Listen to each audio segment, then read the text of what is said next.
Welcome to another episode of Culinary School Stories, the weekly podcast that is dedicated to sharing the stories of people around the globe whose lives have been influenced, impacted, touched, and or enriched, for good or for bad, from their culinary school experience. Hi, my name is Colin Roach, and I'm your host. Thanks for joining us today. You are an important part of this show, where we ask the question, what's your culinary school story? So now, without any further delay, let's meet today's guest. Hello, and welcome to another episode of the Culinary School Stories podcast, a proud member of the Food Media Network. And this is your first time joining us today. Thanks for being here, and we appreciate you listening in.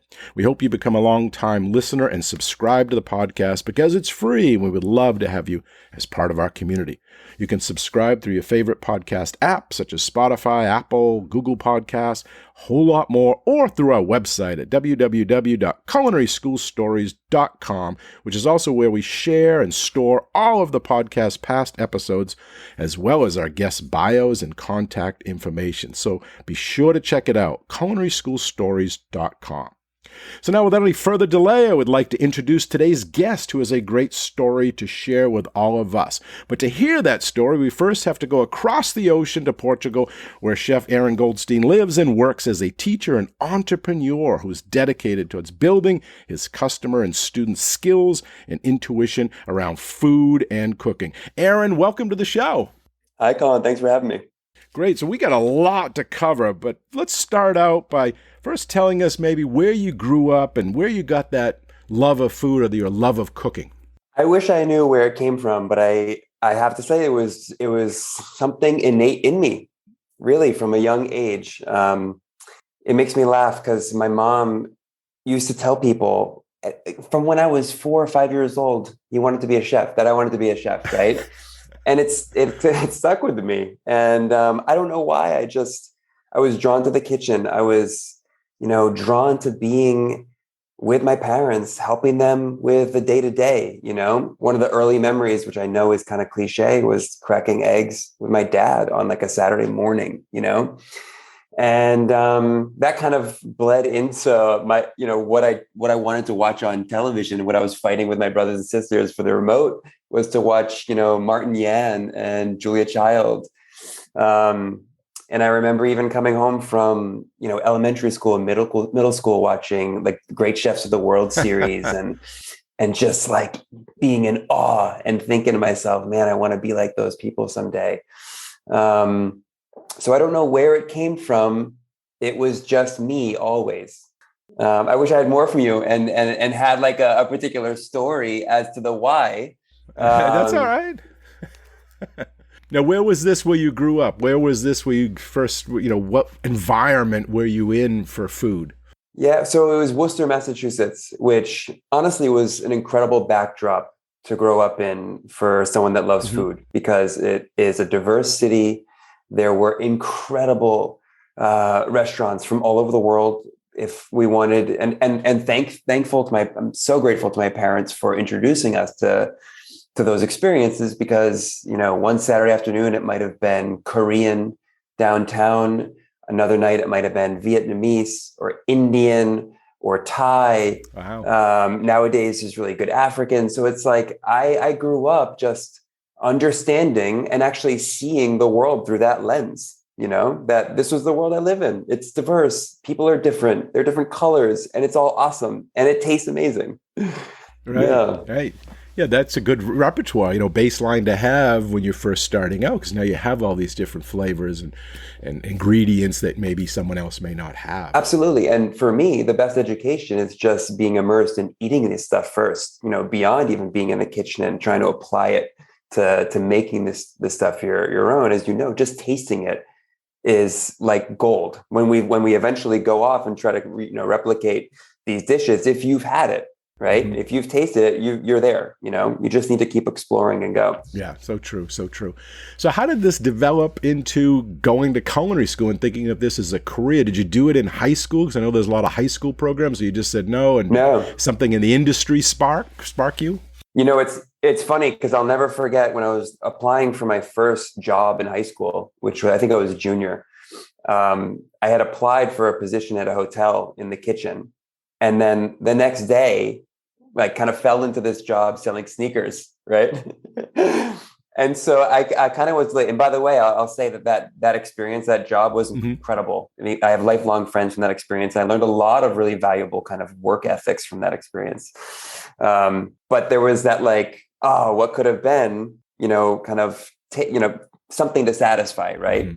And it lingered. And I went to Northeastern in Boston for college because, I didn't have friends that were going to culinary school. I wasn't in the industry yet. And although it was in the back of my mind, I went and had a kind of a generic college experience, which was also wonderful. And then when it came time to decide on my life, it just like, it was right there, right? And there was this kind of interesting, night.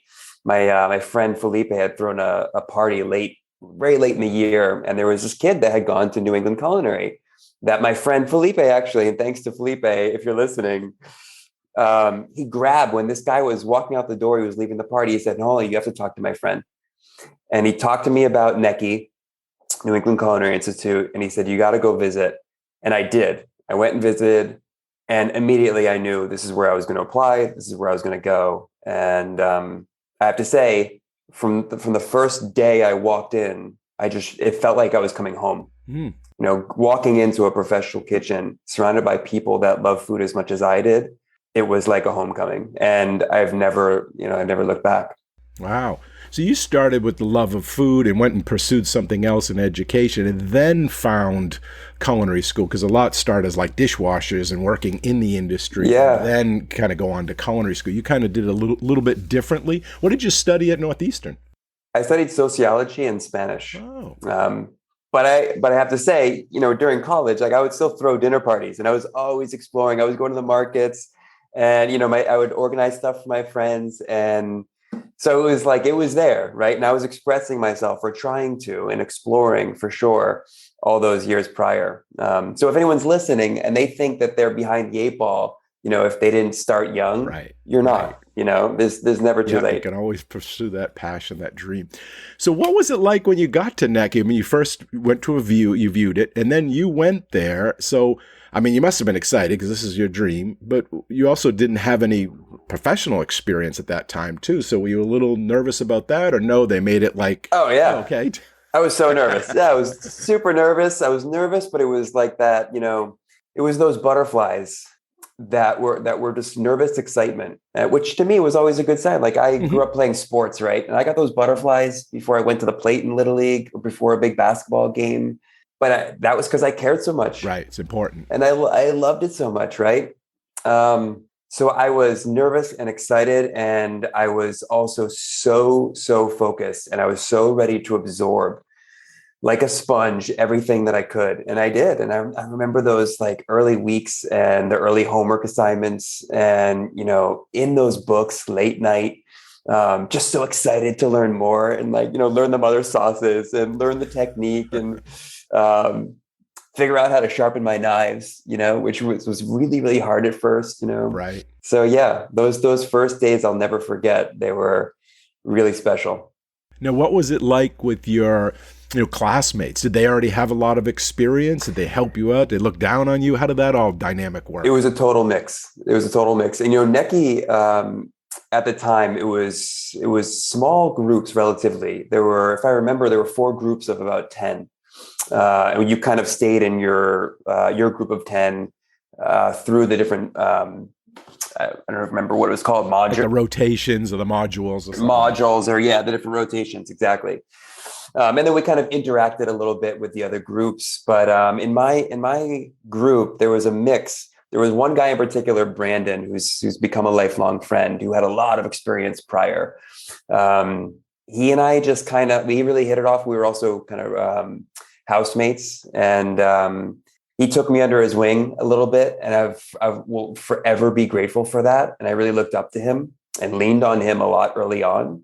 And I think he was excited because I was there and I was enthusiastic, and I think that rubbed off and that excited him, So it's funny, those dynamics, if you show up with good energy and you're just excited to learn, you're going to kind of find your people that you end up, kind of collaborating with and feeling that excitement with, for sure. Yeah. It's so true you mentioned that, because I went to culinary school, and when I did, I had already been a chef. And I went there looking just for the piece of paper, thinking I knew everything already, and I just needed that credibility, realizing when I got there, maybe I knew how to do it, I just didn't know why. But I went there and I wasn't, as enthusiastic, because it was like a job, it was a continuation. And there was students like you that mentioned that came in with this fresh set of eyes looking at all this, and it really did rub off, because now I could see it through their eyes instead of it like a chore or job. Yeah. Now it became like, wow, this is really awesome, and ingredients and tastes and stuff. So thank you for people like you in culinary school. Well, my pleasure. So tell us about the first class. I mean, what were you doing? You get your knives. Was it like a basic one where they do the knife skills and stocks and sauces, or how was that? And what did you do? Tell us a story. No, it was not that. It was my first class ever. And let me just set the backdrop. We're talking Montpelier, Vermont. And I don't know why I did this, but you had the option of enrolling in the winter session or the spring. And I chose winter, partly because I was so excited to get started, right? I'm like, how cold could it be? Don't want to wait. And my first class, we had to be there. I want to say it was 4:45, maybe it was 4:30. We had to be there. It was an AM cafeteria class, right? Mm-hmm. And we were producing the food for Vermont College. And I'll never forget walking to my first class. It was -7 degrees, and I'm walking up this hill. And it's funny because a month prior, I had been on base camp of Mount Everest, and that was completely another story. But I remember this experienced hiker that I was walking with one day, and he was talking about, when it gets really hard hiking, you just got to focus on one step at a time. Like really just focus on your steps, right? And kind of find your rhythm, find your flow, and find your focus, right? And it's funny, I remember thinking about that as I was walking to my first class and try to almost like psych myself up because I was full of nerves, right? It's also freezing cold. I'm walking up this hill and I'm thinking about that lesson, in the Himalayas just a month prior. And I want to say that lesson, that one step at a time and that kind of, that honing in on that focus has served me all these years. Wow. And it's been a beautiful thing. But anyways, I digress because I want to get to this amazing guy, Chef Joe, and this amazing course that on the surface was AM cafeteria, but this guy was an incredible storyteller, an incredible leader. He had led like really, really high-end yachts. He oversaw a staff of over 100 on these yachts that would go and they were like multimillionaires and stuff, and that would go seasonally with him. Wow. And he would have a lecture before we started, which is why we had to be there so early. And I was on the edge of my seat, just like listening to this guy's stories. And I'm like, oh my God, like so many adventures, right? Just because because he's a cook and because he's living it and because he's living his passion. And, and that stuck with me as well, because I was bright-eyed and like, wow, I could do whatever I want with this career, right? I can go see the world. And that ended up being true. Right. Mm-hmm. So yeah, that AM cafeteria was a trip. And there was so much to learn because it was like, it wasn't just, here's the technique. It's like, now go apply it for a batch of, 300, So yeah, that was awesome. That was good. What was his last name? Do you know? Give him a shout out. I'm completely blanking right now, but it'll come back to me. How about other chefs up there? Did any other ones have an impact on your? Oh yeah, absolutely. Chef Emma stands out. Emma Cutler. But Chef Emma, if you're listening, I love you and I miss you.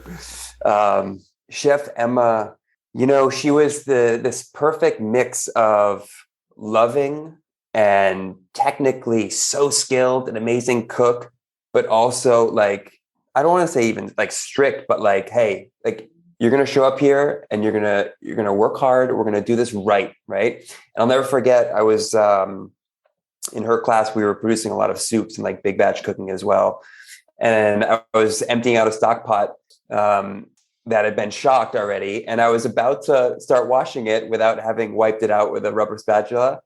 And she caught me, and it was like, because this wasn't inherent in me yet. Right.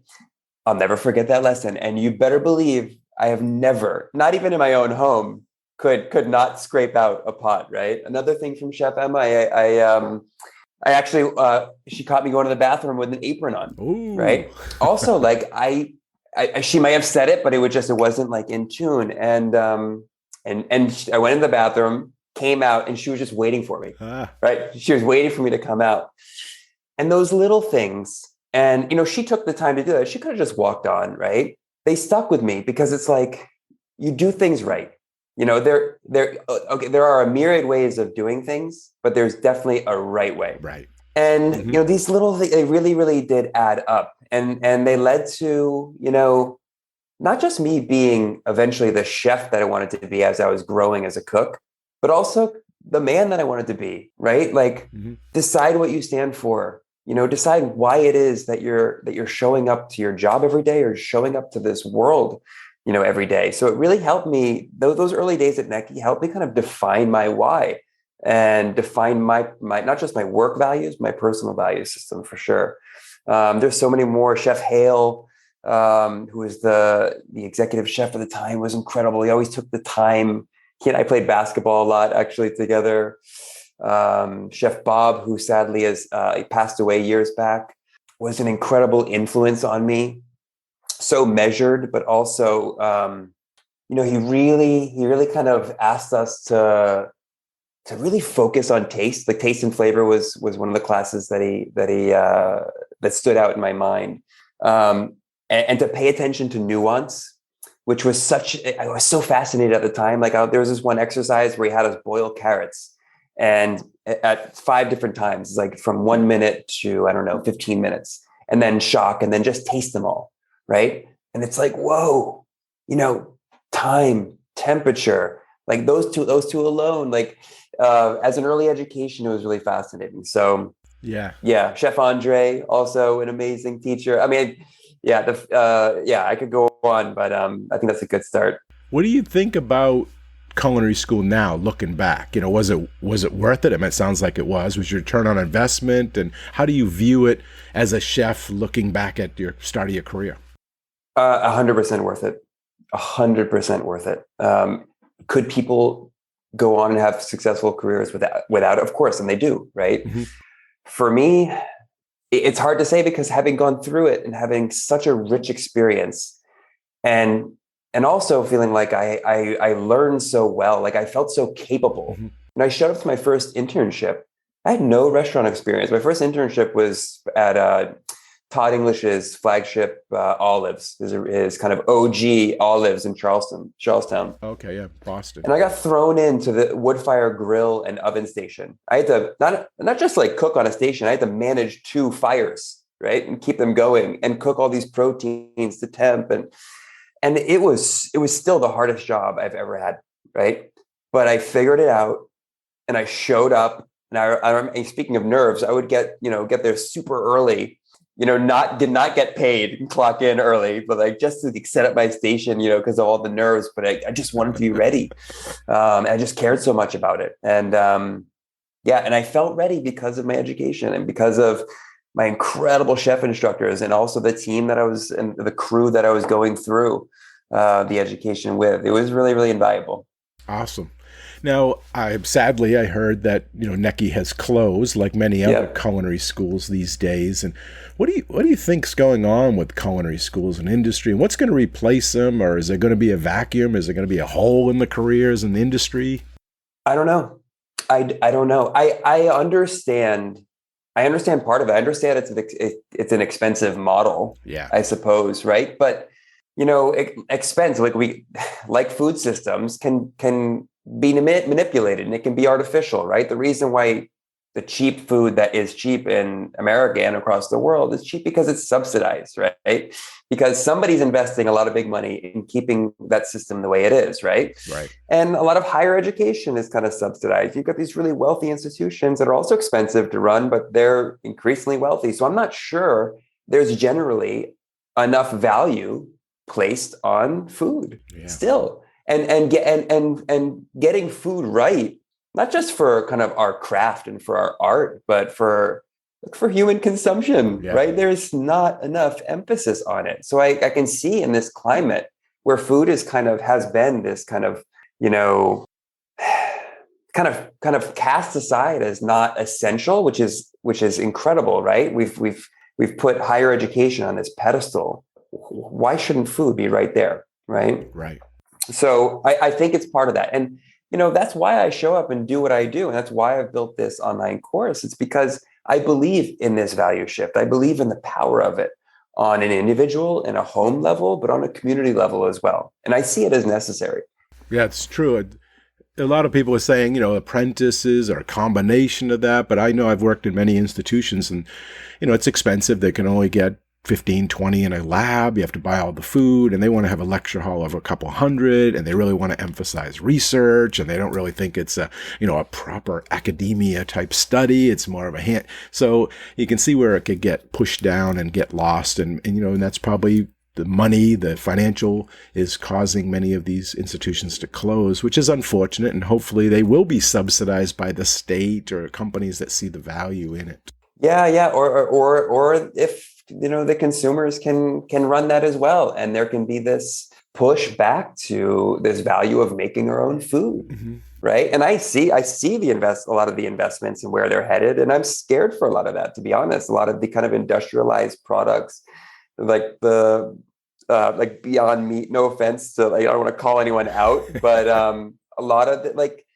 that's not a solution. Right. And a lot of the investment is only perpetuating a disconnect with our food and our food systems, right? So, there's definitely an opportunity here. And I can see a future where culinary schools are revived because people care. Right. And they're like, it's fine to do all the research you want, but you need humans that understand how to produce food with their hands. Yeah. Right. And I will go to my grave believing that that's essential, mm-hmm. right? Whether it be in a home environment, whether it be parents learning how to cook real food for their kids, which is my passion, but extending out to what that means for a community to understand where food comes from and understand all the nuance and the implications of how their food was produced. And then also understand and have a deeper understanding because they get to those raw ingredients and they play with them every day in their home kitchens. Yeah, so true. I mean, you think of just like, charcuterie or sausage making. It's cheaper and better if you could make those things yourself, but it's becoming a lost art because you know what's in there, but maybe for the convenience, you buy it already prepared, but what's in there and how much did you have to pay? Yeah. And once you find out, as you mentioned, how easy it is to do these things, you can do a much better job and, get your family involved. 100%. And that sausage, you don't have to worry about reading a bunch of ingredients and realize that there's, 7 different preservatives, right? Chemical preservatives. And it was made in a factory across the country or even across the world. And this is why certain foods have a bad rap from a health standpoint. It's because it's all out of context. When it's industrialized, it gets kind of lost, right? And you have to put the chemical preservatives to make it safe, and all that. Yeah. When we can take the reins, right, and own it and learn how to make these things ourselves, we control the context 100%. And of course, deepen the connection. Yeah. So you talk about, food playing a big role in our lives and how important it is for people to learn to cook. Maybe talk to us a little bit more about that and tell the audience, the listeners, if they're not cooking, why they should be. Okay. So if anyone is listening, right, please don't take anything I say as me kind of like shaming, right? Because this is such a personal topic. And we all have our own histories with food. And, look, when I was a kid, and I prefaced early on talking about my upbringing and my love of food, right? Mm-hmm. It wasn't all amazing. I was a child in New England in the 80s and 90s, and I loved and looked forward to like McDonald's on a Saturday, right? When my dad would get like bacon, egg, and cheese biscuits, right? I can still taste it. I loved it, right? But my balance was definitely off because of that. I definitely had a little too much of that stuff. And that was my own journey. And that was my realization that, hey, food plays a real role here. And if I want to like feel good in my body, if I want to have energy in school or whatever it is that I'm showing up for, I'm going to investigate and I'm going to look into this, right? So ultimately, and I come at this from right now, from a parent perspective, right? Because I'm working with parents that are trying to just show up every day and make healthy food for their kids. I see it as a responsibility now. to at least understand where our food is coming from and the implications of our buying decisions, right? For our own health, for our kids' health, and then of course, expanding out, for our environmental health. Okay. What do the ecosystems around us look like, right? And there's so much buzz around, sustainability, right? And our planet and what's viable, right? What better way to start to learn and pay close attention than to start to make our own food, right? And start to really interact with those decisions on a daily basis, right? And, I'm not the only one to say this, of course. Every decision we're making is a vote no matter what, okay? So when we go to the grocery store, you're either, voting for a perpetually toxic system that does not support human health, nor is it delicious, Right. Or another system that improves lives, improves the environment, and is so damn good, so delicious, like full of such opportunity, right? So I see that as a really meaningful act, and one that doesn't have to be, so hard, right? But it takes us kind of reflecting. And this is what I do in this cooking course that I'll talk about later. The first thing I have people do is kind of reflect and meditate or journal on that question. What do I want out of food in my life? What do I want my food rhythms to look like in my home? And why? What's important to me, right? From this standpoint, okay? And so I see this as a massive opportunity because food informs all of it. The food that you eat on a daily basis, it impacts every aspect of your life, and it's not just from the health standpoint, but it's also like all the energy around it. Like, are you stressed out getting dinner on the table? What is that like in the home? Yeah. Like, what is that like for your kids or your spouse if you don't, or your partner if you don't have kids, right? Or for yourself if you're stressing out over these decisions, right?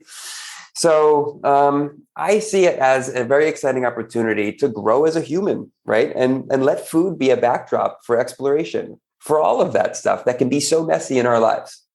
Yeah, so true. That's what I have a YouTube channel too. It's Wicked Easy Cooking, and basically Wicked Easy. I grew up in Maine, so there's the Wicked Easy, but it's also the show that food is easy. And it started because I would get so many phone calls from my own family. My sister's like, "How do you cook this? How do you cook this?"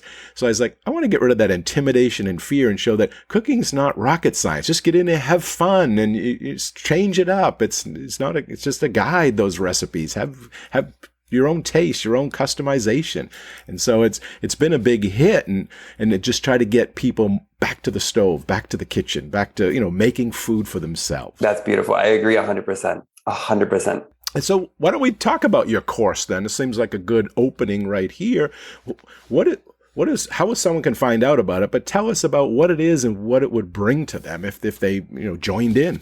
Yeah. So people are actually going through the first round of this course that I've just launched a few weeks ago. And it will be available again to sign up come April. I'm actually getting so much amazing feedback from the people that are going through now. But the impetus really, it's more of a reset, an invitation to reset and kind of look at your own home kitchen, right? And get clear, just like I mentioned before, get clear on, what it is that you want moving forward. So we start with that process where we actually do that, where I invite people to deep clean their kitchens, go through their pantries, like look at stuff that they have, and ask them, it's like, do I even want this in my life anymore, right? What is this stuff, that I've been eating? Get really, really clean and organized. And then I kind of provide my personal framework for how I approach sourcing in the kitchen. And I have this video that I love for like how to put, groceries away like a pro. Because part of this process, once you get clear on what you want, part of it's kind of like thinking like a cook, right? Just to make your life easier, to kind of create more flow in this area. And I think this is where a lot of people struggle, where like they're opening their fridge on a Tuesday night and it's like, where do I start, right? Where it's like, Colin, you and I have spent years in kitchens. It's like, imagine showing up on a Wednesday at the restaurant. There's no prep, like nothing's put away properly in the walk-in, right? It's like there's systems in place, okay? And we can definitely have that bleed into the home environment. Just from like, when you take home a bag of parsley, it's like, let's take that rubber band off there. Let's wash that parsley and spin it dry and put it away really nice. And then, you know what? You open the fridge the next day, it's like, oh yeah, I already did that. Yeah. It's ready to just chop, right? Or before, I took home, a steak last night or lamb chops.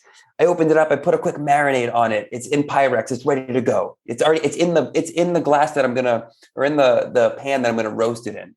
Little things to where it's like, oh yeah, it's like, there's rituals during the week. There's thought process. And then once we start to layer that, then we open up to the creativity. It's like, well, where do I want to take dinner tonight? What part of the world do I want to go to? What do I want to, where do I want to explore? Because that baseline stuff that used to be stressful, it's taken care of now, right? Mm-hmm. Which is true in like our lives. It's like a lot of the messy stuff, if we can clean up, we kind of feel freer to just like, and more expansive. So anyways, that's the energetic piece of the course, but the course itself is really kind of for beginners. So I walk them through, it's a 5-week course. Week 1 is about getting organized. I talk about mise en place, even how to just like set up your cutting board and basically how to set up their workstation at home. Mm.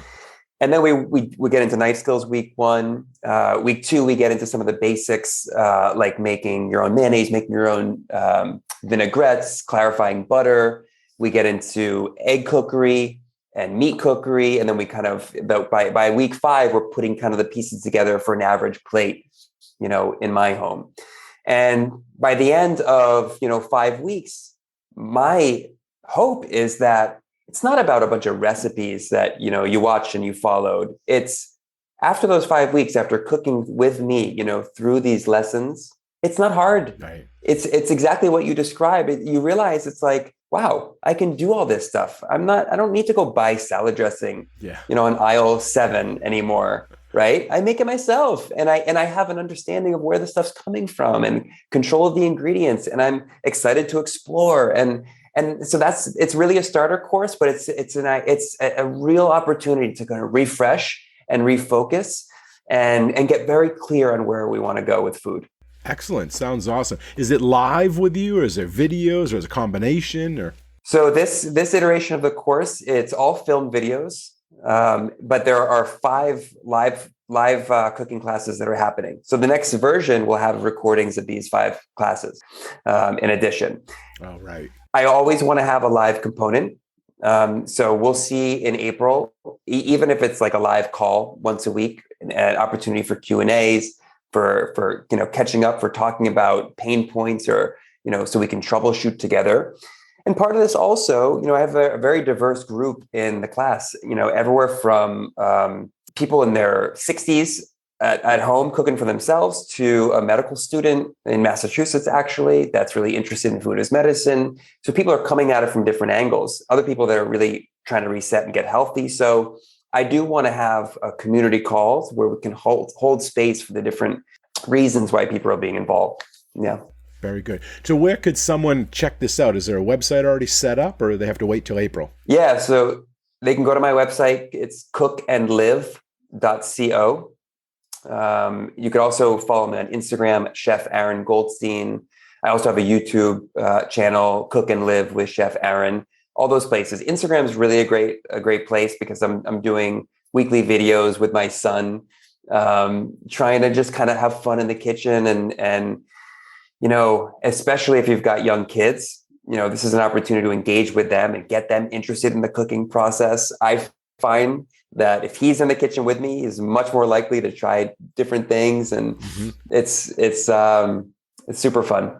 That's great. And I will put all those links in the show notes. So if anyone's listening, and you can go back and look at those, and they'll all be there in clickable links for that.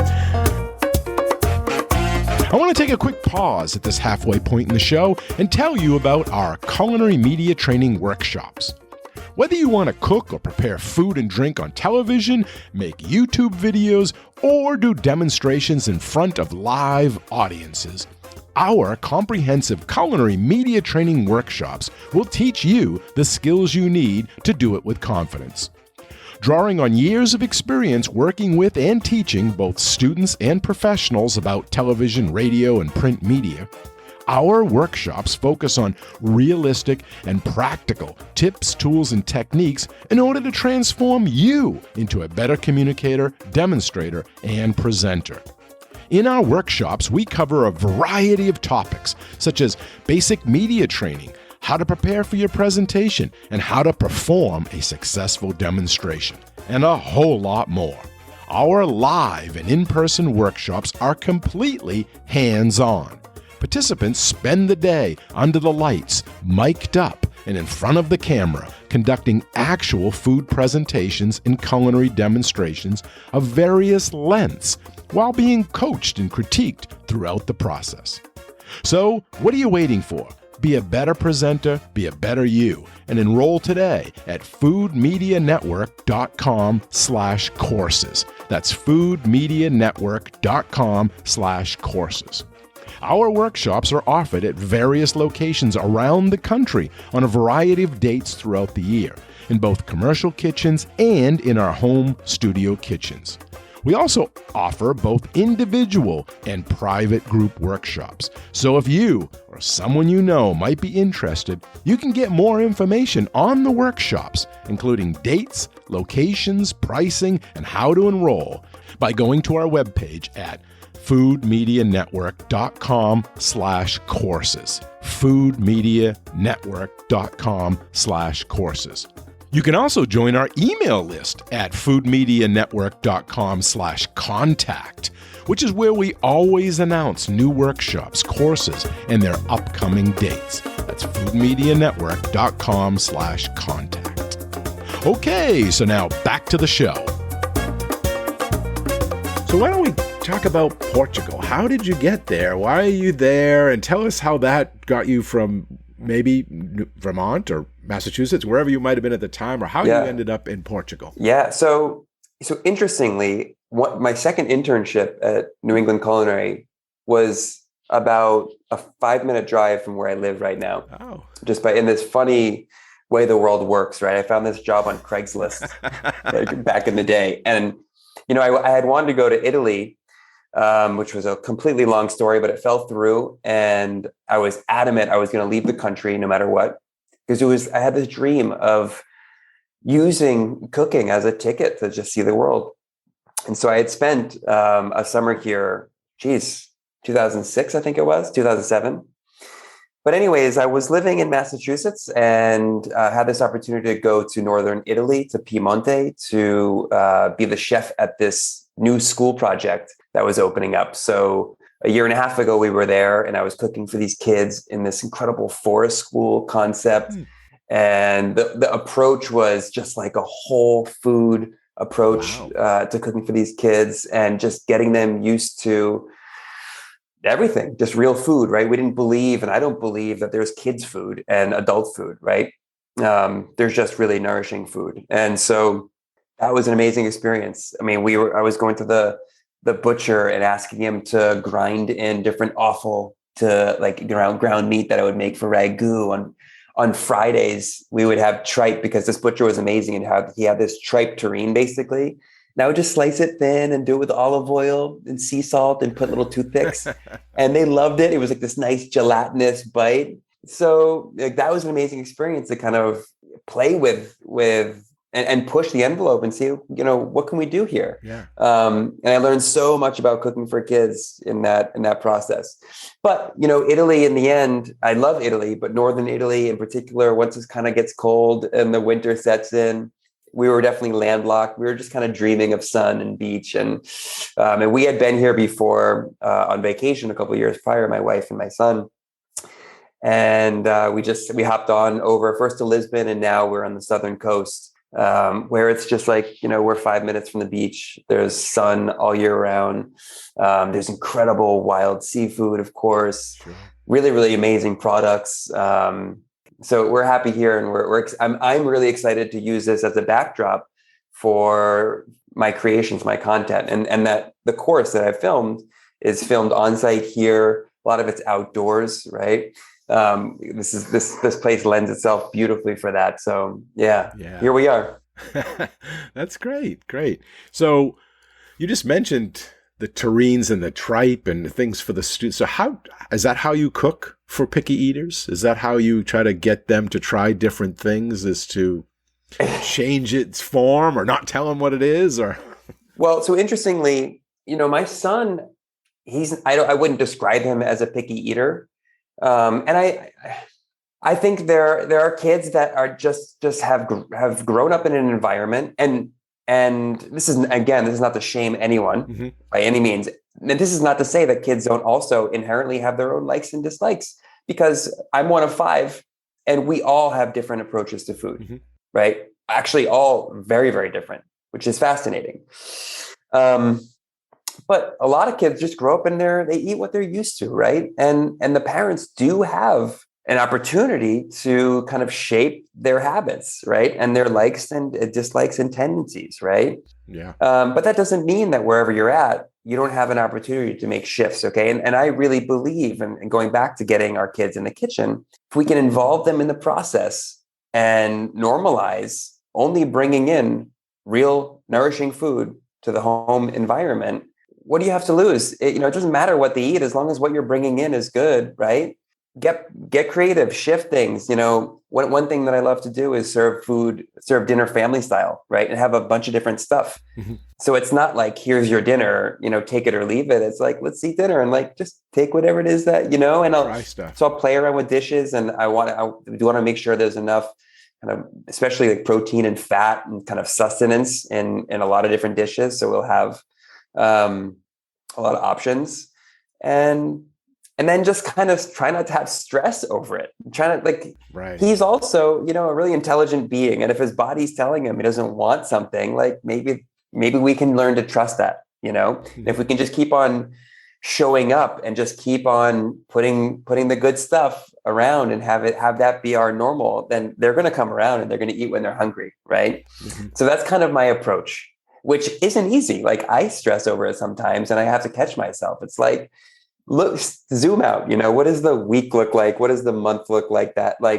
And also, keep exploring. Yeah. Maybe you're just in a rut, and maybe you just haven't tried something new. I mean, it's infinite what we could be cooking. Right.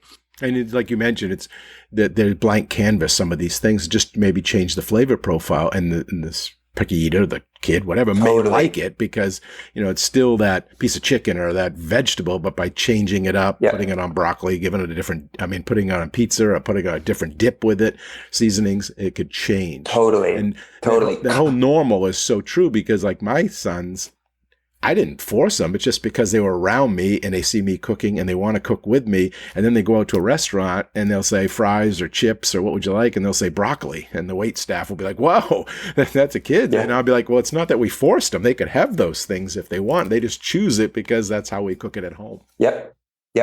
And I'm sure, Colin, you're just enjoying that food and you have a natural enthusiasm and joy around that process, right? Right.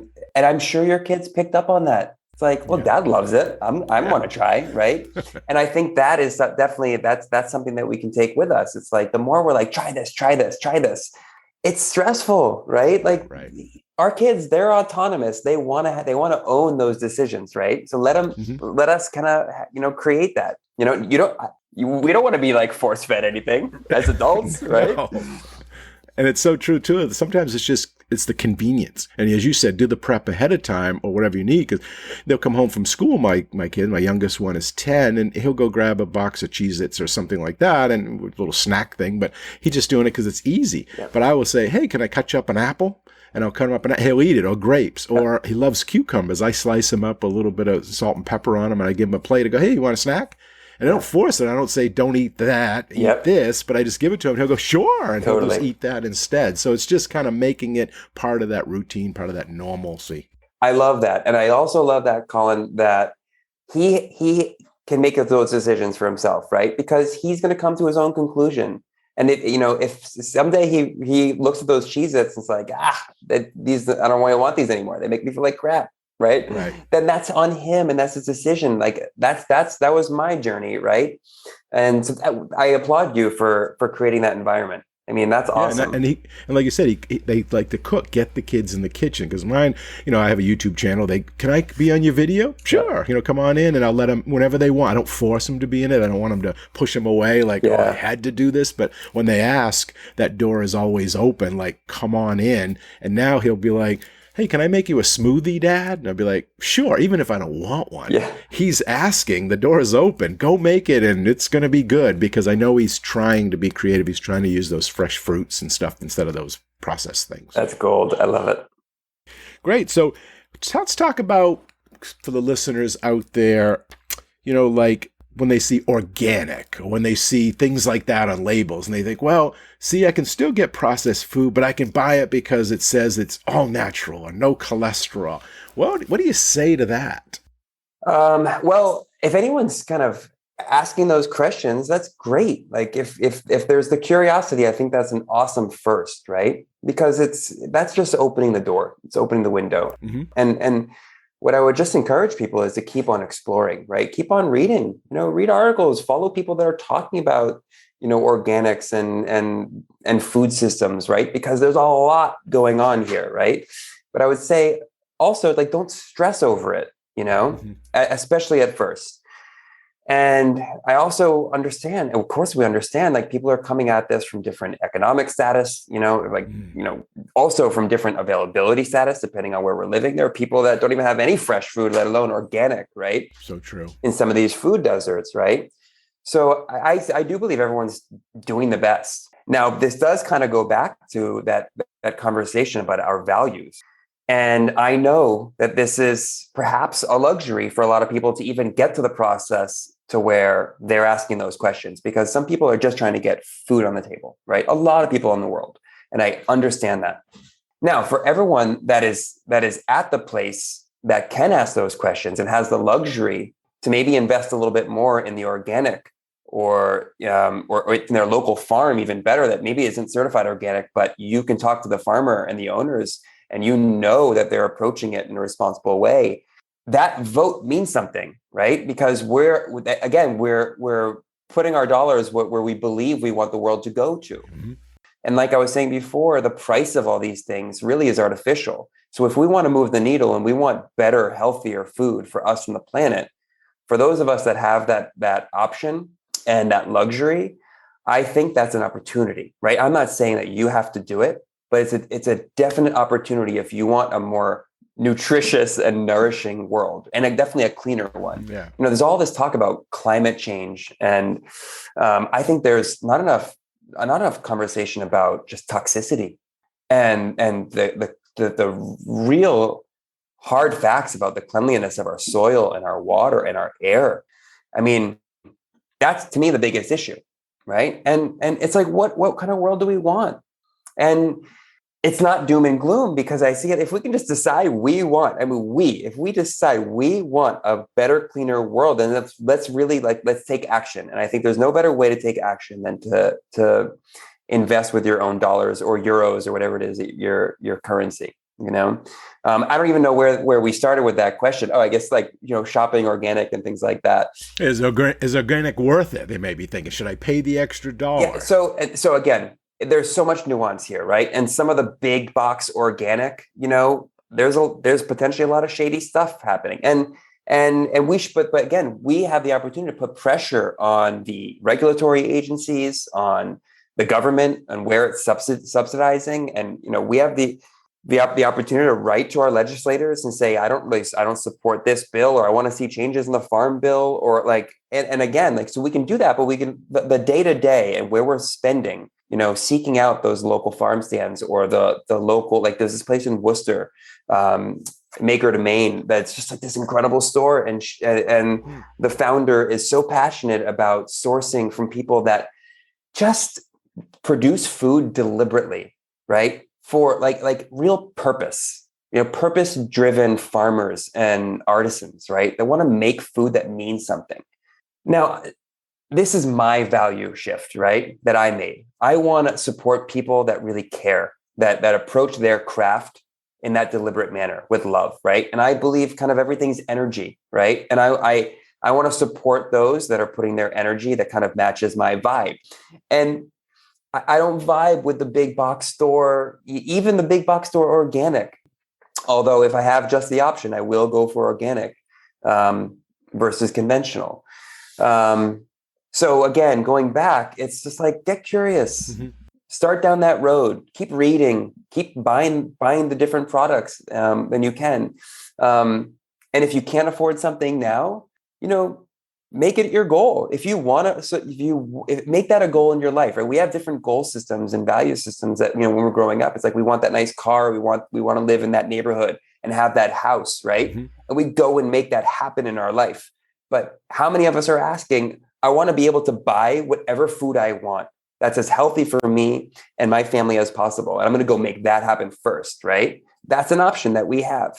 We can organize our lives around getting food right first, and then the rest will fall into place. Yeah. I think that's an exciting approach. Yeah, it's true. We do vote with our, obviously voting for politicians and laws, but we also vote with our dollar, as you mentioned. And by where you spend it may not have an effect as one, but more and more that do that. Businesses are going to listen because they're in it to make money. And if something is not selling, it's not going to get that shelf space where other things will, because, they want to provide those if they can do it at a profit. So we're just thinking about that, being aware of it and utilizing that where you can. Yeah. It's just those little small baby steps. Yeah, let people get rich and produce the most amazing food. Yeah. Right? Let that happen. Right.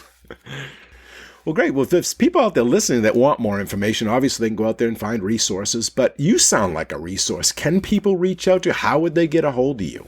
People can absolutely reach out to me. Feel free to even just DM me if you've got questions. I get stuff all the time through Instagram. Email me, get on my newsletter. That's where I kind of expand on a lot of my content that I may be sharing on YouTube or on Instagram. But if people are really struggling in this area, I also do one-on-one coaching. And I say one-on-one because it can also be like one family kind of at a time, or couples. So actually recently was working with an older couple that was just really looking at their health and just wanting to make changes. So we do weekly cooking classes, live cooking classes, and we talk about food. And so there's a lot of different ways that you can interact with me for sure, from, real one-on-one coaching to just getting tuned into the content I'm producing. And of course, stay tuned for the next version of my cooking course that's going to be happening in April, which I'm so excited about. Awesome. And again, I'll put all those links in the show notes for anyone listening that wants to reach out or just follow you or, for the future, and maybe take one of the classes or what you develop after that. They'll have access to that. Well, as we come to the end of the chat today, before we wrap up, is there any last minute advice or guidance you want to leave with the listeners, or if someone decided to go to culinary school or go into this industry or just about food in general, anything that you would say to them? Well, for the kids, I shouldn't say kids, for anyone that's thinking about making this career and diving into culinary school or just diving into a professional kitchen, I would treat things similarly. I would get really, really clear on why it is that you're doing that, and get really clear on what's most important to you, because I think that'll really dictate the experience, right? And I think that'll really, having that clarity will really help you in the day-to-day, right? Because it's not easy work. Mm-hmm. But if we are really, really sound on our why and why we're doing it, right? And really, and this is kind of a tough one, but really not making it about ourselves, being able to kind of get outside ourselves, right? And just be able to hone in on our craft and what it is that we're trying to bring to the world through that work. I think that, looking back in my restaurant days, was when I was just really in flow and just really kind of like feeling creative and feeling happy to do that work. And that's also the place where the creativity can just explode, to where we just know exactly what it is that we're doing and why. And we just can't wait to keep on exploring and expressing it in different ways, right? Now, I'm talking to, the people that might be interested in having this be their career, but really I think it's the same for parents cooking for their kids, or even if you're solo, wanting to shake things up or change your relationship with food in your home, sure. Right? I think we can do that same thing. So if there's any big takeaway, it's to just reflect, what it is that you want out of this life, and how does food tie into all that, right? And I think that if from that exploration, maybe you still want to just eat out every night, which that's cool if that's you, right? But I think that a lot of us, if we go through that exercise, will discover that there's an exciting world for us to tap into that's really, really infinite and helps us, reach our potential. Good advice. So as we wrap up, what's next for you? Where do you see yourself going? Are you going to stay there? Are you going to move again? 5 years, long term? What's your long-term plan? I definitely want to continue to travel, but I kind of see myself, we see ourselves kind of being here. And I still, like, there's so many friends that I have in the States, and they're working on so many projects that I really want to be a part of and support. I'm really big on food systems and community building. So look for definitely more courses, because I always want to be building that. But I'm also so fascinated, Colin, with getting behind camera and inspiring through kind of filmmaking. So the videographer that I'm working with, Olaf, here in the Algarve, is so incredible. And so we have a lot of ideas on how we want to create. We kind of want to tag team the educational with the inspirational stuff, and using not just Portugal, but hopefully soon Morocco and Spain. And I want to kind of travel a bit and produce more of a show that I'm so excited about. But we'll see. Whatever it is, if it's helping people to cook delicious and nourishing food, and if it's for helping people connect more to food and connect more with the people they love through food, then I am happy. That's great. Well, that is just about all the time we have for this episode. I want to first thank you, Aran, for coming on the show today and sharing your culinary school story with all of us. I appreciate your time and your insight and on your honesty. Thank you, Chef. I really appreciate it. And I can't wait to flip this for the podcast that I want to make someday and get you on. It was really a pleasure. Awesome. Well, I have a course, that Introduction to Podcasting for the Hospitality Professional. So you can take that anytime. It's free. And if I could be your guest, I would love to do it. Awesome. I'm going to have to write that down. All righty. Bye-bye now. All right. Talk soon. I appreciate it. And a big thanks and appreciation also goes out to all of you, the listeners. We hope you enjoy the show and this episode. You all are a big part of this show, so please let us know what you think. Your comments are always welcome, and they help us in making the best show possible. You can email them to culinaryschoolstories@gmail.com. That's culinaryschoolstories@gmail.com, or even leave us a voicemail at area code 207-835-1275. That's area code 207-835-1275. And if you like the show, we have a big ask of all of you, and that is to share the podcast with everyone you know, and to give us a positive rating and review on Apple Podcasts. Okay, until our next Culinary School Story, take care and be well. Bye-bye. Culinary School Stories is a proud member of the Food Media Network.